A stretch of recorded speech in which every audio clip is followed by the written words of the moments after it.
Hi there, I'm Pastor Clark from St. Paul Lutheran Church in Clinton, Iowa, and we're going to do some Bible study today.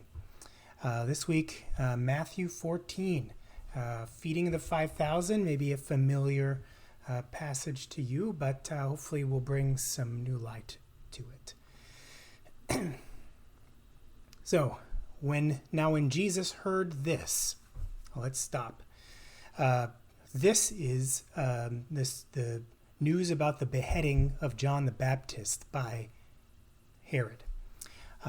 In fact, the beginning of chapter 4 is a recounting of how that beheading comes about. It's at a feast. King Herod is throwing a party. People are eating and drinking and making merry, and he's challenged by a dancer, the daughter of his wife, to behead John the Baptist, and he does. So he takes that familial connection, that family connection, that sense of public honor, and puts that ahead of doing the justice of God, enacting God's will. And so this feeding is really a part two, or there's a pairing, an intentional pairing of these stories, both in the way this story is told and in just the simple, the chronology of it. So when Jesus heard this, the news of John the Baptist's beheading, he withdrew from there in a boat to a deserted place by himself. So from the beginning, we should take this as Jesus and his disciples are going into hiding. They're not finding some, spiritual corner to pray in necessarily. I mean, the point is that there's danger and that there is violence. The violence of leaders of the King Herod against the people and against God's movement, God's justice in the world. The movement of God's love in the world is being opposed violently. And when Jesus hears this, he withdraws. That's kind of a pattern. We hear this also in Matthew, I think it's 4, when Jesus' public ministry begins. After John the Baptist is arrested, he withdrew to Galilee, and that's when he began the work that we know is his ministry, okay? It's also, this is also kind of, we never really ask the question why. Why were people so hungry in Jesus' day? Why were people so sick? And this line about when Jesus hears about John the Baptist's beheading, this is our clue. This is the gospel telling us why people are hungry and people are sick. We've also just seen a feasting scene in Jerusalem, the King Herod, blah, blah, blah, this great thing. And we have another feeding or an eating scene. These two go together, and there's really the intention is to answer the question, why are people hungry? And to show us what Jesus is doing in his ministry at large, and specifically in this moment, this feeding scene. Okay, so, and that has everything to do with injustice, oppression. Okay? So, so Jesus withdrew, but when the crowds heard it, they followed Jesus on foot from the towns. And when Jesus went ashore, he saw a great crowd. He had compassion for them and cured their sick. All right, so Jesus is going on a little vacation. We can't really say vacation so much because he's really going into hiding. But he's taking some time away. And when he gets there, he finds that that empty place, that deserted place, is instead full. And, of all of the ways Jesus could respond, Jesus responds with compassion. This is a key moment because, the feast of Herod is not a response of compassion. Jesus's is. So Jesus's compassion leads to curing the sick. This is not new. Jesus has been curing sick people for a long time, and so in Jesus's time, even Roman historians, people who commented about Rome and had a sense of pride in the Roman Empire, they said Rome brings health and wellness, and that in fact any revolt against Roman control is like the inflammation of a sickness. The historian Josephus wrote this way, himself a supporter and champion of the Roman Empire. So any resistance to Rome is a sign of sickness, and wherever Rome sends its armies and exerts its control, there is health and wellness. And so it's not just this scene, but all throughout the whole gospel, there is a strong challenge to that claim. There is an assertion that the empire is not as healthy as it says it is, that it is full of sickness. And so then there's a judgment. There's a criticism of the elites and the Roman Empire. And specifically of those Jewish leaders like King Herod who have allied with Rome. The elites have allied themselves with Rome. Herod as well as temple leadership. Okay, so compassion, healing their sick, actually, and not just in terms of propaganda. Right, this is for real. So when it was evening, the disciples came to Jesus and said, "This is a deserted place. The hour is now late. Send the crowds away so that they may go into the villages and buy food for themselves." Jesus, we know, we're about to read, Jesus doesn't take this option. And in a way, what the disciples are doing are they are looking to the imperial economy to solve this problem, to feed hungry people, and instead of looking to God. The whole gospel of Matthew and indeed all the gospels are setting up this picture, this kind of snapshot of the world as it is under Roman control, and the world as it will be as revealed in Jesus, also promised throughout the prophets, throughout the Old Testament. So a fulfillment of an ancient promise. God will provide for all of creation, not the empire. The empire is misusing food, misusing its power, but God's power is for the sake of these folks at the margins. God intends food to feed hungry people, and in the meantime, as the new creation is on its as a sign of anticipation of the new creation, when all will be fed, when there will be abundance that is shared. In the meantime, it's God who will provide, not the empire, right? Not the economy.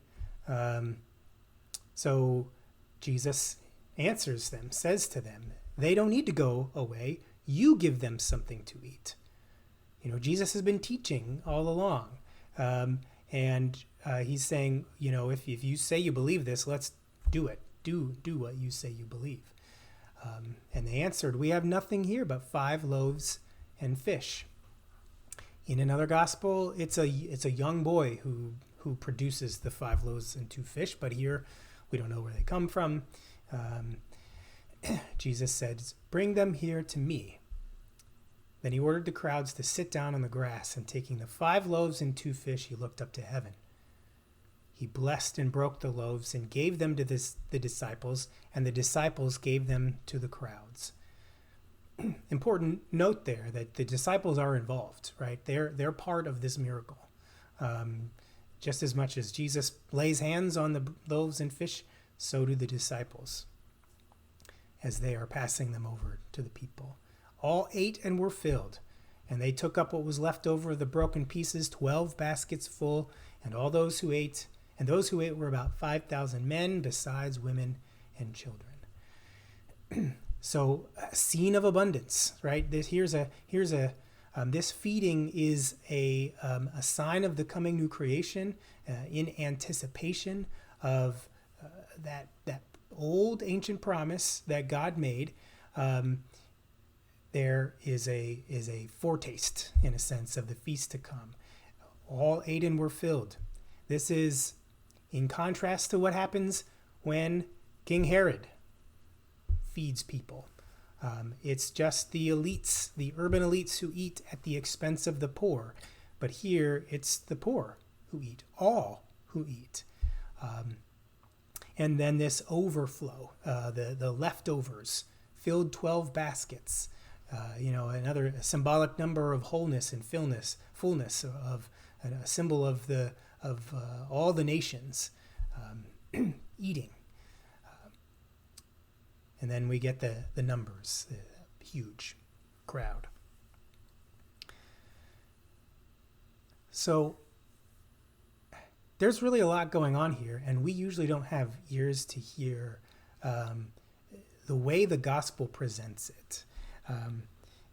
Why are people sick and hungry? And the answer is sin, but it's not their sin. It's the sin of the oppressive imperial system. And that is what ensures that some will eat, some will feast, like around Herod's table, at the expense of the rest, of the poor, those who come looking for Jesus when he goes away. In our time, when it comes to sickness and hunger, what are our explanations for why people are hungry, why people are sick? I think there's an overarching kind of, an answer that I think is pretty readily out there in the culture, that it's people's lifestyles and choices that make them sick. If someone's hungry and doesn't have the basics of life, it's that they're lazy. There's this kind of blame the victim kind of a way of looking at things, looking at hunger, looking at sickness. And I think that that's present even among compassionate people. There's that tug and that fear. Will we look like a fool if we give food to somebody who's just going to turn around and sell it or whatever? You know what I mean? The gospel's answer to that question of why people are sick and hungry is oppression, injustice. It's sort of like full stop.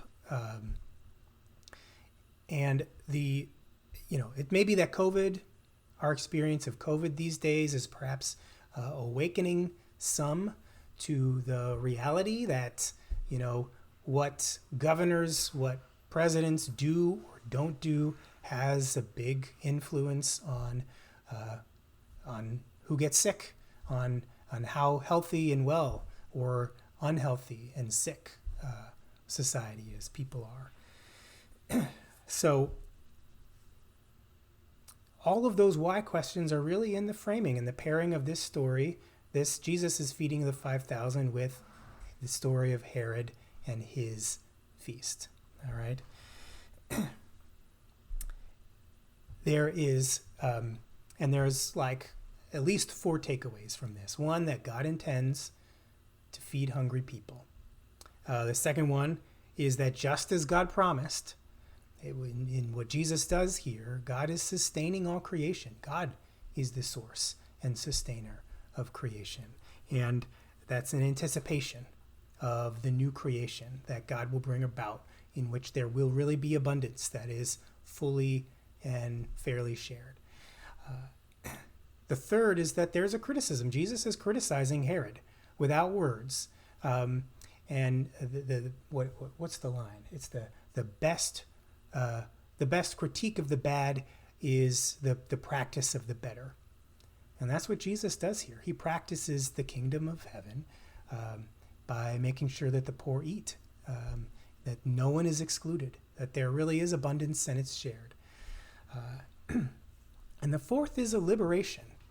The Gospel of Matthew presents Jesus as a new Moses, and it's no mistake that this happens in the desert, in a deserted place, to call to mind the story of the Exodus, of God liberating the people of Israel through the wilderness, feeding them in the wilderness, setting them free from the tyrant Pharaoh, and liberating them, leading them to the promised land.